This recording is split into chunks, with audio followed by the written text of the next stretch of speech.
السلام عليكم، ازيكم عاملين ايه؟ فيديو جديد النهارده بس من بره البيت بقى. يعني انا مودي ابني تمرين التنس ومستنياه. احنا هنا في كلية التربية مش في نادي. الكابتن بتاع عمر اللي بيدربه تنس بيدربه في كلية تربية، فدي الكلية وده الجو وشكلنا كده هنستحمى. هي السما من هنا صافية، بس هنا زي ما يكون في غيامة كده جاي علينا، فربنا يستر وما استحماش واروح البيت بسلام قبل ما الدنيا تمطر وعمر يخلص تمرين كده ونروح بكرامتنا. النهارده كنت جايه اقول لكم على حاجه كده، فكره عملتها مع ابني ونفعت جدا في موضوع المذاكره. انا اللي مش متابعني عارف ان اللي متابعني مش اللي متابعني عارف ان انا انا اللي بذاكر لعمر، ما بدلوش دروس. ابني في كي جي 2 لغات، ف انا اللي بذاكر له الحمد لله، ونوعا ما يعني نوعا ما الحمد لله مستواه كويس. بس موضوع متعب بقى. يعني كنت فاكره الموضوع سهل والدنيا حلوه، وما كنتش حابه ان ندخل في سكه يلا نذاكر وهو يقول لا. انا ما كنتش حابه كده بصراحه، ان انا كنت حابه ان المذاكره دي تبقى حاجه لطيفه وحاجه جميله، وما تاخدش يعني ما تبنيش فكره في عقل ابني ان انا داخل اذاكر. ما كنتش حابه كده خالص، بس للاسف ده اللي حصل. عمر يلا نذاكر يا حبيبي. اصلا انا جعان يا ماما، اصلا انا عطشان، اصلا انا عايزه اعمل مش عارفه ايه. طب هلعب مع اخواتي شويه. طيب كل الرغبات اللي ممكن اي بني ادم يتمناها في حياته. هما بيتمرنوا هناك اهم، عمر ابني وده الكابتن. كل الرغبات اللي ممكن اي بني ادم يتمناها في حياته ابني بيتمناها عشان ما يذاكرش. فالموضوع كان بيبقى نهايته مش لطيفه، وكنت بضغط على اعصابي جامد، وانا بقيت اتعب لما بتضايق، فكنت متضايقه جدا. الموضوع ده مش لاقيه له حل. فانا كالعاده لما بيحصل معايا انا وابني او انا وولادي عموما اي مشكله، بهدى كده وبطلع بره الموضوع واحاول ابص من فوق، لان انا طول ما انا جوه المشكله مش عارفه افكر كويس. يعني عمري ما هفكر واخد قرار صح، لازم يبقى قرار يعني مش صح. ده اللي انا اتعلمته في رحله الامومه اللي انا فيها دي، ان انا طالما بفكر وانا جوه الموضوع، لا انا بهدى، بخرج نفسي بره الموضوع خالص. لو واحده صاحبتي او حد وعنده المشكله دي وبتقول لي هفكر ازاي، هحلها لها ازاي، ساعتها بعرف اوصل لحل مناسب. ممكن انا اعرف يعني اتعامل بيه مع ولادي عموما، حتى لنا ولارا يعني. فقعدت افكر، فلقيت ان الحل ان انا بعمل غلطه. يعني انا قعدت افكر وصفيت ذهني كده، ايه المشكله، ايه اللي بيحصل. عرفت ان انا بعمل غلطه مع عمر، وغلطه فظيعه. ان انا عمر ليه في اليوم ساعه موبايل وساعه تلفزيون. اوكي، هو بيقول لي اتفرج على التلفزيون الاول يا مامي والموبايل العب بيه ساعه جيمز يعني، وبعدين اذاكر. فانا كنت يعني ايه، ماشيه بمبدا اقدم السبت والاقي الحد قدامي، وقلت طالما ايه ابسطه الاول عشان هو يتبسط. بس الموضوع ما جابش اي نتيجه، بالعكس كان عشان يطفي التلفزيون. يلا يا عمر وقت التلفزيون خلص، طب يا مامي خلص الكرتون ده، طب ماشي حبيبي خلص الكرتون. بعد ما يخلص الكرتون، طب انا ما لعبتش مع اخواتي، طب انا عايزه العب. طب بعد الغدا، وانا طبعا اصلا كل ما بفضي نفسي ان انا اذاكر له دي بتبقى معجزه في حد ذاتها. يعني انا لو فضيت نفسي نص ساعه هذاكر، لو هو قاعد ياجل بقى ممكن بعد كده اقوم اتشغل في حاجات تانية مع اخواته والبيت وانا اصلا مفضاش. وهو يعني كان يحاول يتذاكى عليا، اول ما يلاقيني اتشغلت يقول لي يلا. فكانت قصه قصيره حزينه كده، كانت متعبه جدا ومجهده جدا. فانا بقى قررت ان انا اعمل ايه. قلت انا طب لما اعمل شيفت، يعني انقل وقت التلفزيون والموبايل يبقوا بعد المذاكره مش قبل المذاكره. فمن 3 ايام اخدنا قرار.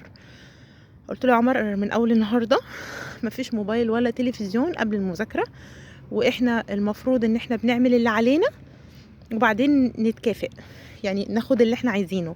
قلت له يعني انت هتحس بايه يا عمر لو انا قمت من النوم وانتوا قلتوا لي جعانين وانا قاعده ماسكه الموبايل وبتفرج على التلفزيون وما بعملكوش اكل؟ اقول لك يا حبيبي كلوا اي حاجه، كلوا سندوتش جبنه، كلوا اي حاجه.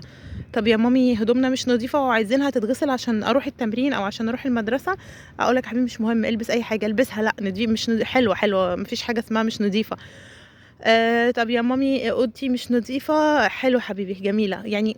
قلت له هتحس بايه ان انا هسيب كل الحاجات اللي المفروض اعملها، اللي هي الواجبات بتاعتي انا اللي اعملها لكم، واقعد ما اعملش حاجه لمجرد ان انا عايزه استمتع؟ عايزه اقعد ما اعملش حاجه، اقعد مرتاحه يا سيدي، وانام براحتي واقوم براحتي وانام براحتي وانتوا تصحوا من النوم بدري وما افطركوش وما اعملكوش حاجه. فبص كده وكرمش وشه وقال لي ده انت هتبقي ام وحشه قوي. قلت له شفت، عارف ليه هبقى ام وحشه؟ قال لي ليه؟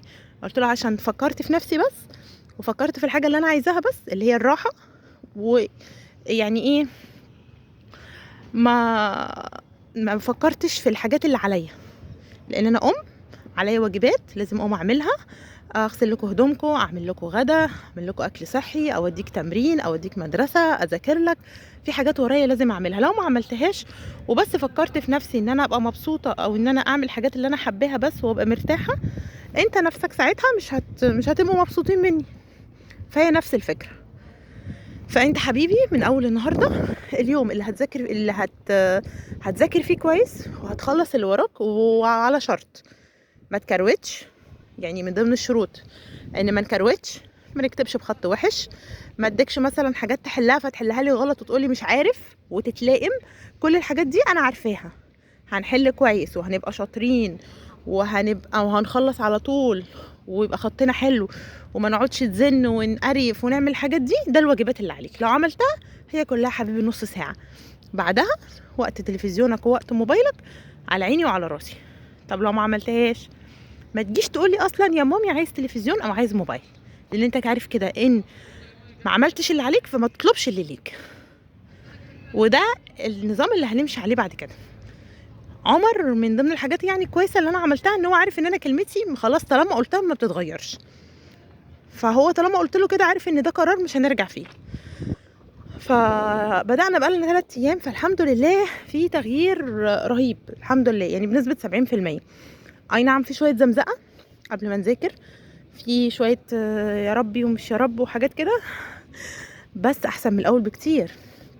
الوقت اللي بنذاكر فيه اقل من الاول بكتير، لان احنا بنخلص، عايز يخلص عشان عايز يتفرج على كرتون او عايز يلعب على الموبايل، فهو بيخلص وبيخلص زي ما انا قلت له، من غير كروته، من غير ما يحل غلط، يركز لو انا بقول له حاجه يركز، لو مش مركز برضو ما فيش. يعني كانت دي الشروط، ان انت تبقى مركز، ان انت ما تكروتش، ان انت ما تقعدش تبرطم، تبقى كويس وتعمل اللي عليك وانت مبسوط. قلت له يعني انا ما ينفعش اقوم اطبخ لكم وانا بزعق وبقول لكم خدوا كلوا، انا زهقت منكم، ولا اعمل لكم اغسل لكم الغسيل وافضل اقول لكم تنيه مش عارفه ايه واتكلم بطريقه وحشه وابقى متضايقه. لا، انا بعمل لكم الحاجات دي بحب، لان انا بحبكم، واجبات عليا انا بعملها، فبعملها بحب لان احنا عيله، كل واحد بيعمل اللي عليه. عشان في الاول وفي الاخر هو الملعب ده مش عارفه كان ملعب ايه مش عارفه، انا استغربت بس ما علينا. بس فالمهم خلصنا الكلام واتفقنا، وفعلا الموضوع جاب معايا نتيجة حلوة قوي. فكرة ان انت تعمل اللي عليك الاول وبعد كده تطلب اللي ليك، اذا كان مشوار اذا كان تلفزيون. يعني انتوا ممكن تجربوا الموضوع ده مع اولادكم بقى في اي حاجة بيحبوها، يعني يعملوا اللي عليهم الاول بعد كده يطلبوا اللي ليهم. ما عملوش اللي عليهم ما يجوش يطلبوا اللي ليهم اصلا، يعني خلاص الموضوع انتهى، ويبقى عارف ان السبب ان انا مش هينفع اخد اللي انا عايزه عشان انت ما عملتش اللي عليك، من غير ما تتكلم، من غير ما نتكلم. فالفكرة كانت حلوة ونفعت معايا جدا، والموضوع كان بقى سهل اكتر من الاول بكتير. فانا زي ما انا متعودة كده بحب اشارككم اي حاجة بتنفع معايا بصراحة بنية الافادة، وببقى مبسوطة جدا جدا من الكومنتات بتاعتكم. الكابتن متحمس وببقى مبسوطه جدا من الكومنتات بتاعتكم، والله والله بجد بتفرق معايا جدا. ما حد بلاقيه كاتب لي كومنت يقول لي انا استفدت من الفيديو بتاعك، ربنا يخليكي، ربنا يجزيكي خير. انا والله العظيم بتبسط قوي يعني من الكومنتات دي جدا. ربنا يخليك يا رب، ويجعلني نيتي كده ان انا ابقى سبب ان انا افيد الناس باي حاجه اعرفها او اي حاجه حلوه، يعني انا اجربها، لان دي النيه بتاعتي بصراحه من الفيديوهات اللي انا بعملها. يا رب يجعلها في ميزان حسناتي، ويبارك لكم في اولادكم ويخليهم يعني يقويكم عليهم، لان تربيه الولاد طلعت صعبه قوي، وطلع ان احنا كل ما الولاد بتكبر كل ما ليفل الصعوبه بيزيد جامد يعني. ف ادعوا لنا كده ربنا يوفقنا ويصلح لنا الحال والدنيا ما تمطرش، عشان الغيامه هي بس مش حاساها فكت شويه، بس مش عارفه. فادعوا لي الدنيا ما تمطرش لحد ما اروح عشان انا خايفه الدنيا تمطر لعمر يبرد. وبس ده كل اللي كنت عايزه اقوله لكم النهارده. هو عمر ابني هناك اهو قاعد مع الكابتن، بس مش باين من هنا قوي. وبصراحة مش عارفة انتوا ولادكم بيكملوا تمارين ولا لأ، بس انا عن نفسي مكملة مع ابني التنس، حبه جدا، والرياضة حلوة قوي على فكرة، والاطفال بتشدوا لها جامد، والكبار كمان. يعني انا اتشدت لها والله من كتر ما بروح احضر تمارين معاه، اتشدت لها. هي رياضة جميلة قوي. ابني ما شاء الله يعني بادئ بقاله شوية صغيرين، اللهم بارك، واخد مرتين مركز اول في رابطة التنس المصري. يعني بطولتين طالعهم، والحمد لله اخد فيهم مركز اول الاتنين. هو الحمد لله بيحب التنس جدا ما شاء الله عليه، فعشان كده انا مكمله معاه. وبرضو من رأيي ان الجانب الترفيهي مهم، زي ما احنا برضو عايزينهم يذاكروا وينجحوا. مش مع فكرة ان انا اوقف تمارين عشان خاطر المدرسة او الدروس، او يعني الساعة بتاعت التمرين مش حاسة ان هي هتفرق قوي. دي من وجهة نظري، لان هم برضو عندهم طاقة وعايزين يطلعوها وعايزين يتبسطوا، فمن حقهم يتبسطوا. فزي ما من حقهم يتبسطوا عشان يبقى يعملوا اللي عليهم ويذاكروا، فاحنا لازم نعمل اللي من حقهم ده، ونوديهم ونتبسط، يعني نخليهم يتبسطوا. انا والله النهارده كنت بردانه وتعبانه ومش قادره انزل، بس ما بقدرش اقول له لا في تمرين التنس، وبجيبه لان ده الوحيد اللي احنا مكملين فيه في الشتاء. فبرضو دي من الحاجات اللي انا رأيي، يعني ان احنا زي ما نعمل برضو اللي عايزينهم يعملوا اللي عليهم، لازم نعمل احنا كمان اللي علينا اتجاههم، ونحاول نخليهم يعني يبقوا برضو بيعملوا حاجة بيحبوها، لان دي بتفرق في نفسيتهم جدا. عمر بيفرق في نفسيته جدا ان هو يروح التمرين او لا، ولو ما راحش بيزعل جدا.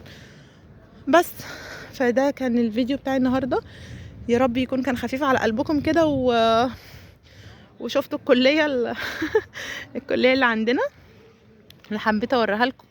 هو الكابتن بيدرب في نادي تاني، بس هو مش عارفه ليه مصمم ان عمر يجي يتدرب هنا في الكليه. بيقول الارضيه بتاعه الكليه كويسه في التنس عن الارضيه التانية اللي بتبقى في النادي اللي هو اللي المفروض جنب البيت عندنا.